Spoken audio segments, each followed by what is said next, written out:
नमस्कार, राज्यसभा टीवी में आपका स्वागत है। मैं हूं दीपक डोभाल। देश में डेंगू के कहर ने सबको डरा दिया है। राजधानी दिल्ली में हर दिन नए मरीजों की पहचान हो रही है तो कई लोगों की जान तक चली गई है। सरकार सख्ती का दावा कर रही है, लेकिन अस्पतालों में बदइंतजामी किसी से छिपी नहीं। और सिर्फ दिल्ली ही नहीं, पूरे देश में डेंगू के मामले बढ़ रहे हैं। लेकिन एक अहम बात जो डॉक्टर बार बार कह रहे हैं वो ये कि डेंगू हो तो घबराएं नहीं और सामान्य बुखार को डेंगू समझकर परेशान ना हो। विशेष में आज बात भारत ही नहीं बल्कि पूरी दुनिया में पसरे डेंगू के खौफ की। तो आइए शुरू करते हैं RSTV विशेष।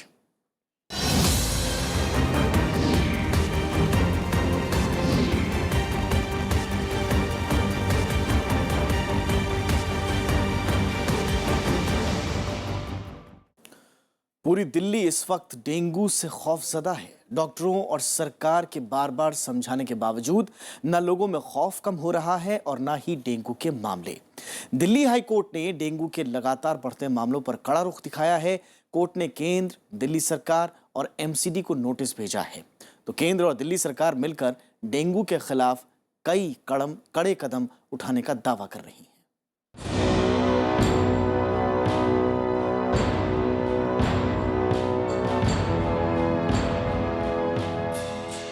अपने 7 साल के लाडले बच्चे को खोने के बाद माँ बाप की आत्महत्या की खबर ने पूरे देश को हिला दिया। दिल्ली में डेंगू के कहर की ये इंतहा थी। इस खबर के बाद सरकार हरकत में आई और तुरंत कार्रवाई का आदेश दिया। लेकिन घटना को हफ्ता भी नहीं बीता कि इसी तरह की दूसरी घटना ने दावों की कलाई खोल दी। डेंगू से अपनी जान गंवा चुके इस मासूम के माँ बाप ने भी कई अस्पतालों के चक्कर काटे, लेकिन किसी ने नहीं सुनी। मैं 5-6 हॉस्पिटलों में चला गया था, जैसे कि 2 बार तो सफदरजंग में ही चला गया था ये, और जीवन हॉस्पिटल में, मूलचंद में, मैक्स और बत्रा में फ़ोन किया था। फ़ोन करके पूछा था तो बेड खाली नहीं थे। बस होली फैमिली में लास्ट में एडमिट कराया था। दिल्ली में डेंगू को लेकर इस वक्त लोगों में जबरदस्त खौफ है। शहर भर में डेंगू से अब तक कई लोगों की मौत हो चुकी है। शुरुआत में लापरवाही के आरोप झेल रही केजरीवाल सरकार को भी आगे आकर कुछ कड़े फैसले लेने पड़े। सबसे पहले डॉक्टरों और मेडिकल स्टाफ की छुट्टियां रद्द कर दी गईं। अस्पताल को निर्देश दिए गए कि हर हाल में मरीजों को भर्ती कराएं। अस्पतालों को रविवार तक 1000 बेड बढ़ाने के निर्देश दिए गए। मरीजों को भर्ती नहीं करने वाले अस्पतालों पर सख्त कार्रवाई के निर्देश दिए गए। अस्पतालों को छोटी मोटी सर्जरी 1 महीने तक टालने के निर्देश दिए गए ताकि ज्यादा से ज्यादा बेड मुहैया हो सकें। कोई भी एडमिशन के लिए सीरियस पेशेंट को मना नहीं कर सकता है, और अगर उनके पास फैसिलिटीज नहीं है या बेड नहीं है तो उसको स्टेबलाइज करेंगे। स्टेबलाइज करने के बाद ही दूसरे अस्पताल में भेज सकते हैं। I have given open orders. अगर किसी को बेड्स खरीदने की जरूरत है, बेड खरीद लीजिएगा। डॉक्टर्स रखने की आवश्यकता है, डॉक्टर रख लीजिएगा। अगर आपको सफाई कर्मचारी की जरूरत है, सफाई कर्मचारी रख लीजिएगा। आपको टेस्ट किट अगर आपको कम पड़ रही है, आप मार्केट से खरीद लीजिएगा। बिल्कुल ब्लैंकेट ऑर्डर दिए गए।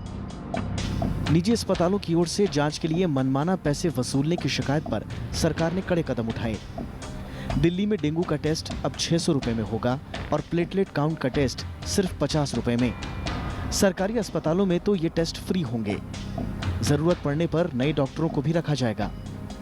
दिल्ली सरकार ने हेल्पलाइन नंबर 1031 पर भी डेंगू से जुड़े सवालों और शिकायत दर्ज कराने की पहल की है। केंद्र सरकार ने भी बीमारी से निपटने के लिए कड़े कदम उठाने की बात कही है। हमने सफदरजंग हॉस्पिटल, राम मनोहर लोहिया हॉस्पिटल और लेडी हार्डिंग मेडिकल कॉलेज तीनों की रिव्यू मीटिंग की है। सभी जगह हमने अपनी बेड स्ट्रेंथ बढ़ाया है और उसकी आज मैंने खुद उसको देखा कि ज़्यादा से ज़्यादा बेड स्ट्रेंथ रहे। किसी पेशेंट को ना नहीं कहा जाए और हमारे यहाँ पूरी व्यवस्था टेस्टिंग किट्स की भी है और दवाई की भी है। हम समय समय पर रिव्यू कर रहे हैं। हमारे हॉस्पिटल में हमने सभी डॉक्टर्स को कहा है कि डेंगू के केसेस और सभी केसेस में हम बहुत सेंसिटिव रहें। दिल्ली में सितंबर महीने में डेंगू के मरीजों की संख्या पिछले 5 साल में सबसे ज्यादा बताई जा रही है। मामले की गंभीरता को देखते हुए दिल्ली हाईकोर्ट ने केंद्र और राज्य सरकारों को नोटिस जारी कर पूछा कि वो बीमारी से निपटने के लिए क्या कदम उठा रहे हैं। बीमारी के खौफ के चलते लोग आम सर्दी जुकाम में भी अस्पतालों में पहुंच रहे हैं। हालांकि इंडियन मेडिकल एसोसिएशन के मुताबिक लोगों को घबराने की जरूरत नहीं है। आईएमए ने कहा है कि साल 2013 के मुकाबले इस बार होने वाला डेंगू जानलेवा नहीं है। डेंगू टाइप 4 में जान को ज्यादा खतरा नहीं होता। 4 नंबर दिल्ली में कभी हुआ नहीं, कम केसेस आए, इस साल आया और सभी लोग फिर प्रोन हो गए, तो इसलिए नंबर ऑफ केसेस बहुत ज़्यादा हैं। हज़ारों की तादाद में लोगों को डेंगू हो रहा है, घर घर के अंदर में डेंगू हो रहा है। और अगले साल फिर 4 कम हो जाएगा, अगले साल कम हो जाएगा, धीरे धीरे ये कम होता जाएगा। और डेंजर के पॉइंट ऑफ व्यू से 2 नंबर सबसे ज़्यादा डेंजर है, सेकेंड नंबर पे 4 नंबर आता है। डॉक्टर भी मरीजों को संयम बरतने की सलाह दे रहे हैं। डॉक्टरों के मुताबिक इस मौसम में आम बुखार को डेंगू समझकर परेशान होने की जरूरत नहीं। सामान्य डेंगू में तो अस्पताल में भर्ती होने की भी जरूरत नहीं पड़ती। घर पर खूब पानी पिएं, साफ सुथरा और पौष्टिक खाने से भी बीमारी पूरी तरह से ठीक हो सकती है। Bureau report, Rajya Sabha TV. देश में औसतन 20,000 लोग हर साल डेंगू की चपेट में आते हैं। इस बार मॉनसून की शुरुआत में ही डेंगू ने कई राज्यों में दस्तक दे दी थी। डॉक्टरों के मुताबिक मॉनसून के जाते जाते यानी सितंबर अक्टूबर के महीने में डेंगू के मामले चरम पर होते हैं।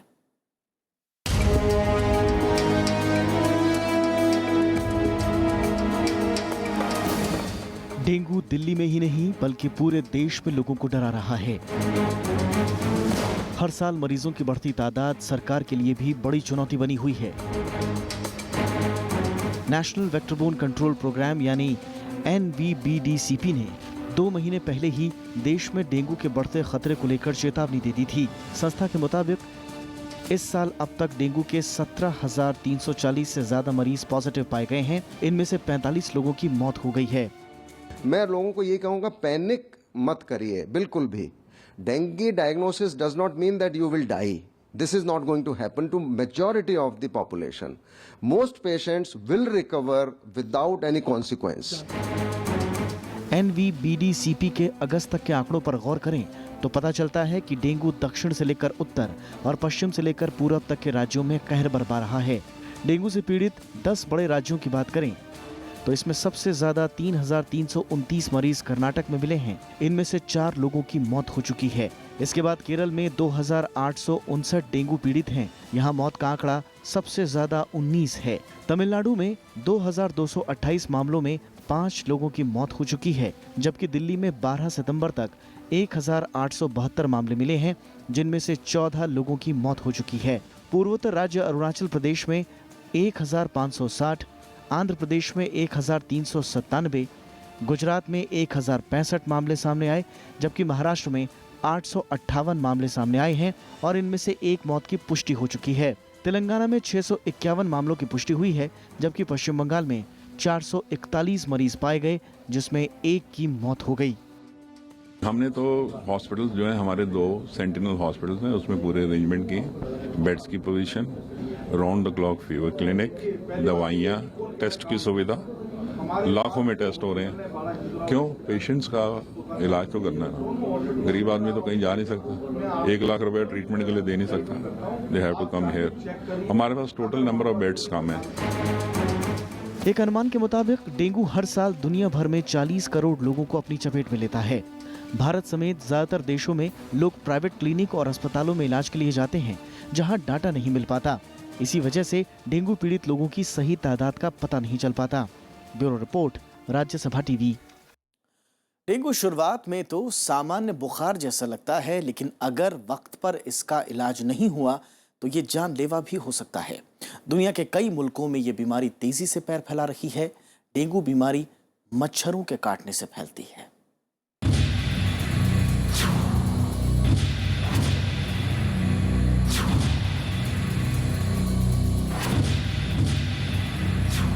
इस धारीदार मच्छर का नाम एडीज है और ये सामान्य मच्छर नहीं है। एडीज का रंग गहरा काला होता है और उसके ऊपर सफेद रंग की धारियां होती हैं। यही वो मच्छर है जिसके काटने से डेंगू फैलता है। इस मच्छर की 2 प्रजातियां हैं। पहली एडीज एजिप्टाई और एडीज एल्बोपिक्टस। आमतौर पर ये मच्छर पानी में पनपते हैं। बारिश के महीने में जमा पानी आसपास की आबादी के लिए खतरनाक साबित हो जाता है। एक बार ये मच्छर काट ले तो फिर तेज बुखार के साथ डेंगू शरीर में दस्तक दे देता है। जो प्रीडोमिनेंट जो सबसे कॉमन जो सिम्टम होता है जो वो इसका बुखार है। बुखार, बदन दर्द, सिर में दर्द, उल्टियाँ और किसी किसी को दस्त, ये इसके कॉमन सिम्टम्स होते हैं। तो जब भी कभी बुखार हो या बदन दर्द हो और ये बारिशों का मौसम हो जिसमें कि मच्छर बहुत ज़्यादा पैदा होते हैं, ऐसा कभी भी हो तो सबसे पहली चीज़ जो दिमाग में आती है वो होती है डेंगू का इन्फेक्शन तो नहीं है। डेंगू कोई आज की बीमारी नहीं है। सबसे पहले 1950 के दशक में फिलीपींस और थाईलैंड में इस बीमारी की पहचान हुई। इस वक्त एशिया और लैटिन अमेरिका इससे सबसे ज्यादा प्रभावित हैं। आमतौर पर बच्चों में ये बीमारी ज्यादा तेजी से फैलती है। एडीज मच्छर के काटने से जो वायरस फैलता है उससे 4 तरह का डेंगू फैलता है। ये हैं डेन 1, डेन 2, डेन 3 और डेन 4। अगर एक बार वायरस का इलाज हो जाए तो फिर वो दोबारा नहीं फैलता। लेकिन इसका मतलब ये नहीं कि 4 में से बाकी वायरस नहीं फैलेंगे, यानी डेंगू दोबारा होने की आशंका बरकरार रहती है। डेंगू एक किस्म का वायरस है जो कि डेंगू वायरस जो कि 5 तरीके के होते हैं उनके कारण होता है और ये मच्छरों के द्वारा एक मनुष्य से दूसरे मनुष्य में स्प्रेड करता है। बाकी मच्छरों से एडीज मच्छर अलग होते हैं। ये दिन में एक ही बार पेट भरते हैं, यानी एक बार अगर ये किसी को काट लें तो फिर अगले ही दिन काटने की कोशिश करेंगे। एडीज एल्पोपिक्टस के सिर पर सफेद रंग की एक लकीर होती है, जबकि टाई के सिर पर सफेद रंग की 2 धारियां। डेंगू सिर्फ मादा एडीज मच्छरों के काटने से होता है। सामान्य तौर पर यह सड़कों पर जमा पानी, कूलर, टायर या फिर गमलों में जमा पानी के अलावा एसी से टपकने के बाद जमा हुए पानी में फैलता है। आमतौर पर शहरी बसावट में डेंगू के फैलने की आशंका ज्यादा होती है। डेंगू वायरस की हिस्ट्री में जाएंगे तो आपको पता लगेगा कि जहाँ जहाँ अर्बनाइजेशन हुआ है वहाँ डेंगू वायरस सबसे पहले मान लीजिए चाइना में हुआ, उसके बाद अफ्रीका गया, अफ्रीका से अब कुछ एशिया के देशों में ज़्यादा है। जहाँ जहाँ अर्बनाइजेशन हुआ है मींस छोटे से एरिया में पॉपुलेशन बहुत ज़्यादा है, जहाँ पे जितने लोग रहेंगे उतना कूड़ा करकट इकट्ठा होगा, पानी इकट्ठा होगा, जगह जगह बिल्डिंग्स बन रही हैं, पानी इकट्ठा हो रहा है, तो मच्छर को पनपने का मौका मिल रहा है। बीते 50 साल में डेंगू के मामले 30 से 40 गुना बढ़ गए हैं। शहरी बसावट के चलते घर मोहल्लों में पानी जमा होने की आशंका ज्यादा बढ़ गई है। इस पानी में ही एडीज मच्छर लार्वा देते हैं। पानी के भीतर ये लार्वा बड़ा होता है, सिर्फ सांस लेने के लिए ही ये सतह पर आता है। धीरे धीरे हफ्ते भर में वयस्क मच्छरों में ये तब्दील हो जाते हैं।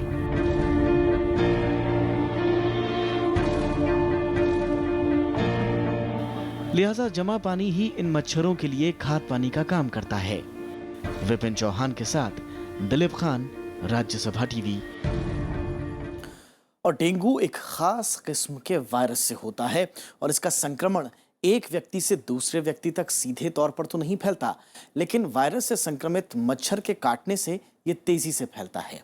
ऐसे में डेंगू के लक्षणों, इससे बचाव और उपचार के बारे में सही जानकारी होना बहुत जरूरी है। डेंगू के मच्छर दिन में ज्यादा काटते हैं। ये जानलेवा मच्छर साफ पानी में भी पनप सकते हैं। बरसात के मौसम में वैसे तो कई संक्रामक रोग परेशान करते हैं, लेकिन अगर ये लक्षण दिखें तो बिल्कुल भी नजरअंदाज न करें। डेंगू के शुरुआती लक्षणों में रोगी को तेज ठंड लगती है और लगातार तेज बुखार रहता है। साथ ही सिर दर्द, कमर दर्द और आंखों में भी तेज दर्द हो सकता है।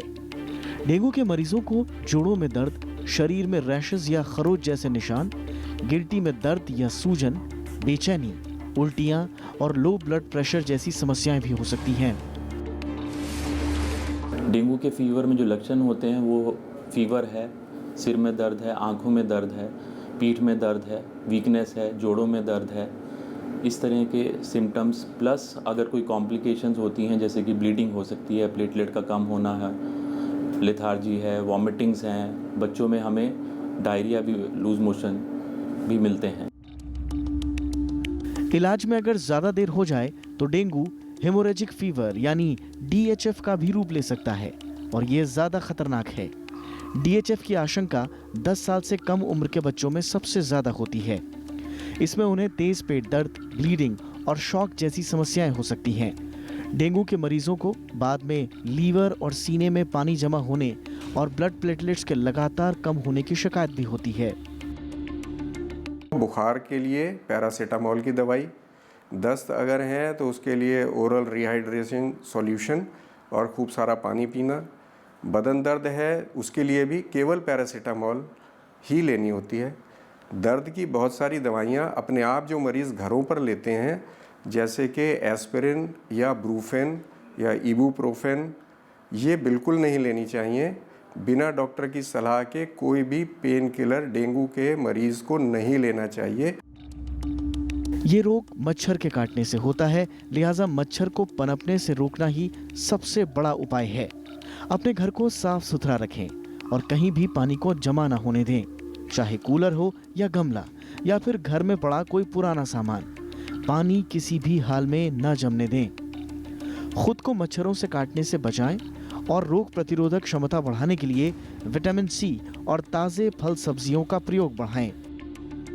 ज़्यादातर केसेस में अगर आप सिर्फ सिम्टोमेटिक ट्रीटमेंट कर रहे हैं, मतलब बुखार है तो बुखार की दवाई, दर्द है दर्द की दवाई, रिहाइड्रेशन पेशेंट का करना, खूब अच्छी तरह पानी पिए और खाना खाए और बेड रेस्ट करे, इसी से ही ज़्यादातर मरीज़ ठीक हो जाते हैं।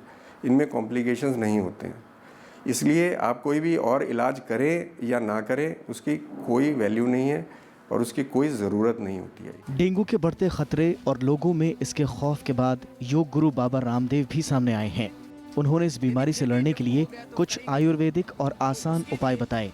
गिलोय, एलोवेरा, घृतकुमारी, पपीते के पत्तों का रस और अनार, ये ऐसी सुलभ चीजें हैं जो पूरे हिंदुस्तान भर में गरीब से गरीब और अमीर से अमीर व्यक्ति इनका उपयोग कर सकता है।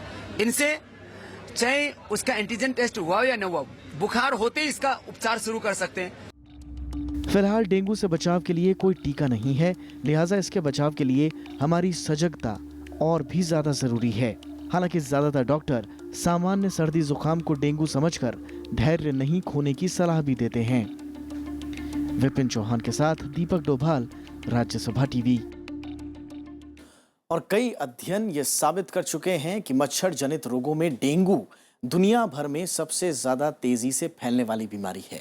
इसका बचाव ही दरअसल खतरा कम करने का सबसे कारगर उपाय है।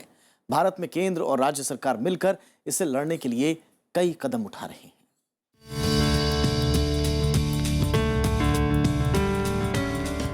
भारत जैसी घनी आबादी के बीच में डेंगू जैसी बीमारियों का खतरा और बढ़ जाता है। डेंगू के खतरे का एहसास सरकार को अच्छी तरह से है। राज्यसभा में स्वास्थ्य और परिवार कल्याण मंत्री ने लिखित सवाल के जवाब में बताया कि पिछले 50 सालों में दुनिया भर में डेंगू के मामलों में 30 गुना बढ़ोतरी हुई है। सरकार ने विश्व स्वास्थ्य संगठन के हवाले से जानकारी दी कि डेंगू के कुल मामलों में से 2011 में 11%, 2012 में 20% और 2013 में 19% मामले भारत में पाए गए। वहीं केवल दक्षिण पूर्वी एशियाई क्षेत्र के डेंगू के मामलों की बात करें तो 2013 में भारत में ही 19% मामले सामने आए। साफ है कि सरकार इस बीमारी को हल्के में लेने की भूल नहीं करना चाहती। So I had a review meeting with my officials. Seeing the recent spurt of cases of dengue, it has been decided and the Delhi government has been told to increase its bed strength. At the same time, our central government hospitals also are underway to increase the bed strengths. सरकार ने सदन को dengue की रोकथाम के लिए उठाए गए कदमों की जानकारी भी दी। सरकार ने बताया कि सचिवों की समिति से तैयार योजना को मंजूरी दे दी गई और इसे कई राज्यों को भी भेज दिया गया है। कुछ नए राष्ट्रीय दिशा निर्देश तैयार किए गए हैं, जिसे कई राज्यों से साझा किया गया है। भारत में मौजूद सेंट्रल सर्विलांस हॉस्पिटल यानी SSH में 499 प्रयोगशालाएं और खोली गई हैं। इसके अलावा कई संस्थानों को national institute of virology Pune ने बिना किसी कीमत के कई नए किट मुहैया कराए हैं। इसके अलावा केंद्र ने मुख्यमंत्रियों और सचिवों को वक्त वक्त पर एडवाइजरी भी जारी की है। हालांकि कई अस्पतालों में इंतजाम अब भी नाकाफी साबित हो रहे हैं। अस्पताल को दूसरी तरह की तैयारी करनी होती है कि जैसे ही बहुत सारे मामले इकट्ठे आने शुरू हों तो उनसे निपटने के लिए, उनके इलाज के लिए, उनके लिए टेस्ट बार बार करने के लिए उतनी मात्रा में हमें बेड्स को तैयार करना, मैन पावर को तैयार रखना और अपने लैब्स को वेल इक्विप्ड रखना वो ज़रूरी होता है, जिसके लिए कि हर अस्पताल पहले से तैयारी करके रखता है। तो सबसे मुख्य कारण तो यही है कि हर साल हमको पता होता है और फिर भी हम प्रिकॉशंस उतने अच्छे नहीं ले पाते जितने के लेने चाहिए, और उससे इनकी तादाद जो है अगस्त आते आते, अगस्त के शुरू में या मिड अगस्त तक आते आते वो एकदम से बढ़ने लगती है। बरसात में मच्छरों से होने वाली बीमारियों का खतरा ज्यादा बढ़ जाता है। ऐसे में केंद्र और राज्य सरकारों की ओर से जागरूकता कार्यक्रम भी चलाए जा रहे हैं। केंद्र सरकार ने स्वास्थ्य विभागों को डेंगू के मरीजों के लिए प्लेटलेट यानी खून की पर्याप्त उपलब्धता सुनिश्चित करने के भी निर्देश दिए हैं। विपिन चौहान के साथ दीपक डोभाल, राज्यसभा टीवी। और भारत के अलावा दुनिया की बड़ी आबादी पर डेंगू का साया मंडरा रहा है। इससे लड़ने की तमाम कोशिशें हुई, लेकिन 50 साल में डेंगू के मामलों में 30 से 40 गुना का इजाफा हुआ है। ये कोई ऐसी बीमारी नहीं है जिसका इलाज न हो, लेकिन डेंगू के वायरस को खत्म करने में कामयाबी नहीं मिल पा रही।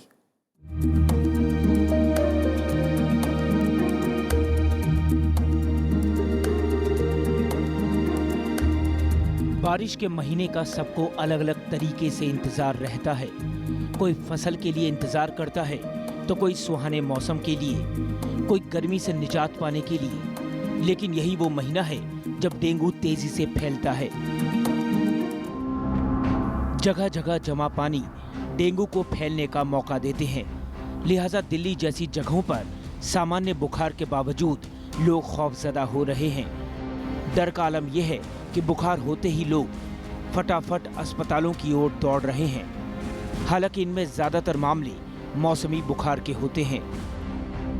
मरीज तो घबरा के अस्पताल पहुंचते हैं। जैसे ही प्लेटलेट उनको दिखती है कि कम हुई या डेंगू पॉजिटिव आया तो पैनिक शुरू हो जाता है फैमिली में।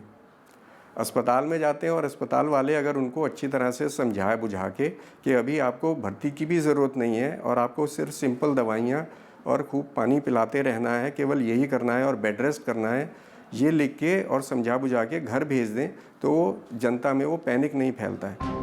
हालांकि डेंगू बुखार को नजरअंदाज करना जानलेवा हो सकता है। ये बीमारी सिर्फ दिल्ली या फिर भारत में ही कहर नहीं बरपा रही, बल्कि पूरी दुनिया इससे पीड़ित है। विश्व स्वास्थ्य संगठन के मुताबिक दुनिया की 40% आबादी डेंगू के खतरे की जद में है। हर साल औसतन 5 लाख लोग डेंगू की गंभीर चपेट में अस्पतालों में भर्ती होते हैं। इनमें से करीब 22,000 जान गंवा देते हैं। जिन देशों में डेंगू के ज्यादा खतरे हैं वहां 2.5 अरब की आबादी है। लिहाजा अगर इसके वायरस का फैलाव हुआ तो बड़ी आबादी इसके चपेट में आ सकती है। इसके लिए विश्व स्वास्थ्य संगठन के अलावा कई संस्थाएं जागरूकता अभियान चलाती रहती हैं। रोकथाम इलाज से ज़्यादा बेहतर है। और रोकथाम कैसे करी जा सकती है? रोकथाम करी जा सकती है मच्छरों को पनपने ना दें। सबसे पहली रोकथाम है मच्छरों को पनपने ना दें। और वो कैसे हो सकता है? अपने घरों के आसपास जो पानी रखा है, खुला बर्तन है, टैंकियाँ खुली हैं, उसको क्लोज रखें। ये कोशिश करें कि एमसीडी आपके आसपास आकर प्रॉपरली रेगुलरली स्प्रेस करें। हाल के दशकों में डेंगू के मामलों में तेजी से बढ़ोतरी हुई है। विश्व स्वास्थ्य संगठन का मानना है कि इस वक्त 128 देशों में डेंगू के वायरस मौजूद हैं, जबकि 1970 से पहले मात्र 9 देशों में डेंगू के मामले देखे गए थे। 1955-59 के बीच औसतन हर साल पूरी दुनिया में डेंगू के मात्र 908 मरीज पाए गए। 1960 और 69 के दौरान ये संख्या बढ़कर 15,497 हो गई। 1970-79 के बीच ये आंकड़ा 1,22,174 और 1980-89 के बीच 2,95,554 तक पहुंच गया। 1990-99 के दौरान यह आंकड़ा बढ़कर 4,79,848 हो गया, जबकि 2000 से 2007 के दौरान ये 9,68,564 तक पहुंच गया। इसके बाद तो इसमें और तेजी देखी गई। आलम यह है कि 2013 में अकेले एशिया पैसिफिक में 30 लाख से ज्यादा डेंगू के मामले सामने आए। पहले होता था कि बहुत से मामले होते थे लेकिन वो रिपोर्ट नहीं हो पाते थे। प्राइवेट डॉक्टर्स के पास गए, वहीं पे इलाज हुआ और चले गए। लेकिन पिछले कुछ सालों से जो है सरकार इस बारे में काफ़ी सजग है और इसलिए भले ही वो बहुत ज़्यादा प्रिवेंशन के अभी तरीके ना अपना पाए, लेकिन सेंसस के तरीके और कितने मरीज़ हैं, कहाँ हैं, उनकी रिपोर्टिंग के तरीके, उनमें काफ़ी अच्छा उन्होंने काम किया है सरकारी आंकड़ों ने। इसलिए सरकारी आंकड़े एकदम से इकट्ठे होने शुरू हो जाते हैं। विश्व स्वास्थ्य संगठन उन देशों को मदद करता है जहां डेंगू के मामले पाए जाते हैं। इन देशों में प्रयोगशाला विकसित करने के साथ साथ तकनीकी समर्थन, इलाज और नीति बनाने में भी WHO मदद करता है। WHO का लक्ष्य है कि जिन देशों में डेंगू अब तक अपने पैर नहीं पसार पाया है, उनको डेंगू के मच्छरों से बचाया जा सके। विपिन चौहान के साथ दिलीप खान, राज्यसभा टीवी।